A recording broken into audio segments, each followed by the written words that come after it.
Hi அனைவருக்கும் வணக்கம். நான் உங்கள் ஆதிச்சுடர். நம்ம ஆதிரை கிராஃப்டில் இன்றைக்கு ரொம்ப ஒரு அழகான ஒரு குட்டி திருவுருவ சிலையை எடுத்துகிட்டு வந்திருக்கேன். பொதுவாக இந்த மினியேச்சர் ஸ்டெட்யூஸ் எல்லாமே நம்ம ஒரு எமுலேட்டாக யூஸ் பண்ணலாம். எமுலேட் அப்படின்னு சொல்லும்போது இது நீங்கள் போகும் எல்லா இடத்துக்கும் கேரி பண்ணிட்டு போகக்கூடிய ஒரு சிலை வடிவம். நீங்கள் பார்த்தீங்கன்னா 1 inch ஹைட்டில் தான் இருக்கும். ஸோ ரொம்ப ரொம்ப சின்னதாக இருக்கும்.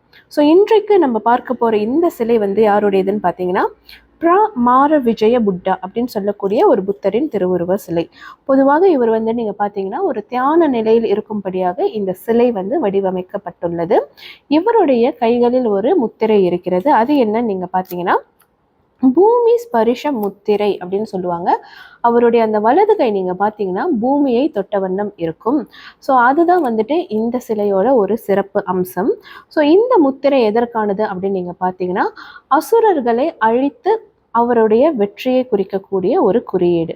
ஸோ இந்த குறியீடு தான் நீங்கள் பார்த்தீங்கன்னா நமக்கு ஒரு பாதுகாப்பு கவசமாக இது அமையும்.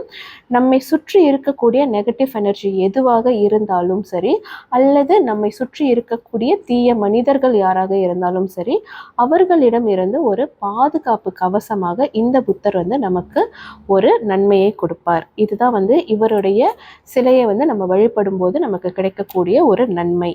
அது மட்டும் இல்லைங்க, மகிழ்ச்சியான நிறைய தருணங்களை அழகா நமக்கு ஏற்படுத்தி கொடுப்பாங்க.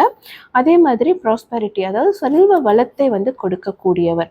ஸோ நம்பிக்கையோடு நம்ம இவரை வணங்கி இவரை நம்ம எடுத்துட்டு போகும்போது எல்லா இடங்களுக்கும் நமக்கான பாதுகாப்பு கவசமாக அவரே இருப்பார்.